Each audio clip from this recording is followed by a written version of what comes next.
வணக்கம் ஃப்ரெண்ட்ஸ், இன்றைக்கி நம்ம பார்க்க போகிறது என்னென்னா சூப்பரான 5 டிப்ஸ் தான் பார்க்க போகிறோம்.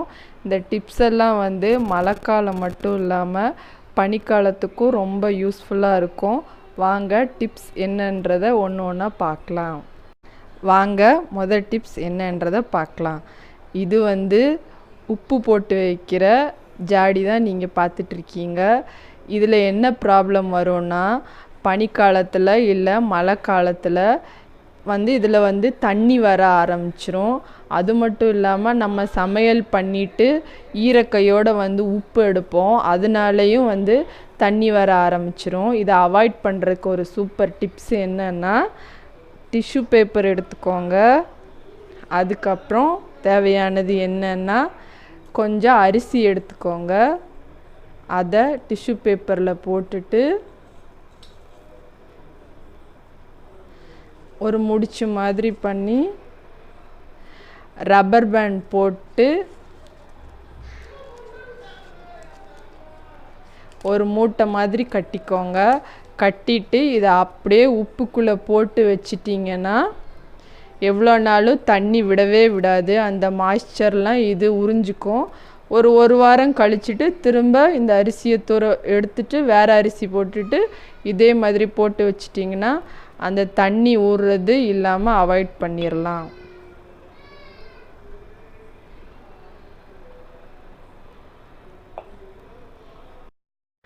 இப்போ வாங்க ரெண்டாவது டிப்ஸ் என்னன்னு பார்க்கலாம்.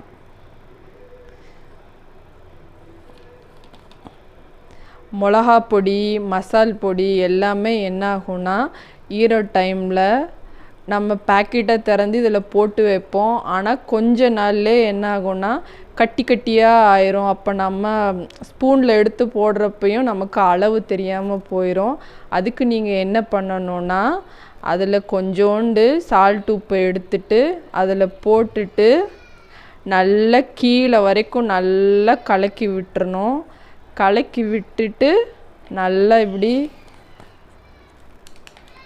ஷேக் பண்ணி வச்சிட்டிங்கன்னா கடைசி வரைக்குமே அந்த பொடி கட்டியாகாமல் அப்படியே சூப்பராக இருக்கும். நம்ம யூஸ் பண்ணுறக்கும் ஈஸியாக இருக்கும். இப்போ பார்க்க போகிறது மூணாவது டிப்ஸ். வாங்க என்னன்னு பார்க்கலாம். நம்ம மாவு அரைச்சி வைப்போம். அரிசி மாவு, கோதுமை மாவு, மைதா மாவு எதுனாலும் சரி வீட்டில் ஸ்டோர் பண்ணி வைக்கிறப்ப என்ன ஆகும்னா, மழை காலத்தில் இல்லை பனிக்காலத்தில் ஈஸியாக அந்த ஈரப்பதன்றனால பூச்சி வந்துடும். அதை அவாய்ட் பண்ணுறதுக்கு என்ன பண்ணணுன்னா, நீங்கள் அதை அரைச்சி வச்சுருக்க மாவு டப்பாவில் இந்த பிரிஞ்சி இலை 2 போட்டு வச்சுக்கணும். இது இங்கே சென்னையில் தான் பிரிஞ்சி இலைன்னு சொல்லுவாங்க. அங்கே ஊர் பக்கம்லாம் பிரியாணி இலைன்னு தான் சொல்லுவாங்க. இந்த இலையை என்ன பண்ணும், அடியில் ஒன்று போட்டு வச்சிடணும். போட்டு வச்சுட்டு சென்டரில் ஒன்று போடணும். அதே மாதிரி மேலே ஒன்று போட்டு வைக்கணும். அப்படி போட்டு வச்சிங்கன்னா பூச்சி வர்றதுலேருந்து நம்ம ப்ரிவென்ட் பண்ணிக்கலாம் மாவெல்லாம். வாங்க இப்போ 4வது டிப்ஸ் என்னன்றதை பார்க்கலாம்.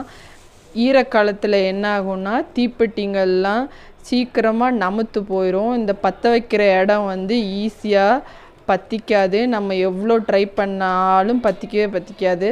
அதுக்கு ஒரு யூஸ்ஃபுல்லான சூப்பரான டிப் என்னென்னா, எப்போதுமே தீக்குச்சி என்ன பண்ணுங்க, கவரில் போட்டுட்டு இப்படி கட்டி வச்சிட்டிங்கன்னா நமுத்தே போகாது.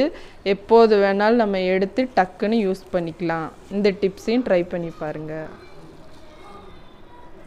இப்போ நம்ம பார்க்க போகிறது கடைசியாக 5வது டிப்ஸ் தான். என்னன்னு பார்க்க போகிறோம். பீரோவில், செல்ஃபில் எல்லாத்துலேயும் நம்ம துணி மடித்து வைப்போம். அப்போ என்ன ஆகும்னா, அந்த சில்னஸ் காரணமாக ஒரு மாதிரி ஃபங்கஸ் ஃபார்ம் ஆகிற மாதிரி இருக்கும். இல்லாட்டி லைட்டாக ஈரம் இருந்தால் கூட ஒரு மாதிரி ஸ்மெல் அடிக்கும். அதை அவாய்ட் பண்ணுறக்கும் என்ன பண்ணலான்னா, இந்த மாதிரி டிஷ்யூ பேப்பரில் அரிசி எடுத்துக்கலாம். இல்லாட்டி உங்கள்கிட்ட சாக் பீஸ் இருந்தாலும் அதையும் இந்த மாதிரி டிஷ்யூ பேப்பரில் போட்டுட்டு இப்படி கட்டி ஒரு ஓரமாக வச்சிட்டிங்கன்னா அந்த ஃபங்கஸ் ஃபார்ம் ஆகாமல் இருக்கும். அந்த ஈரத்தால் வர ஸ்மெல்லும் இல்லாமல் இருக்கும். டிஷ்யூ பேப்பர் இல்லாதவங்க சின்ன காட்டன் துணியை எடுத்து அதை கட் பண்ணி இதில் அரிசி போட்டு இப்படி கட்டி வைக்கலாம். டிஷ்யூ பேப்பர் இல்லைன்னா காட்டன் துணியும் யூஸ் பண்ணலாம். இதெல்லாம் கண்டிப்பாக இந்த டிப்ஸ் எல்லாம் ட்ரை பண்ணி பாருங்கள். அவ்வளோதான் ஃப்ரெண்ட்ஸ், இன்றைக்கி நம்ம பார்த்த டிப்ஸ் எல்லாம் உங்களுக்கு யூஸ்ஃபுல்லாக இருக்கும்னு நினைக்கிறேன். யூஸ்ஃபுல்லாக இருந்துச்சுன்னா கண்டிப்பாக ட்ரை பண்ணி பாருங்கள். ட்ரை பண்ணி பார்த்துட்டு கமெண்ட் பண்ணுங்கள்.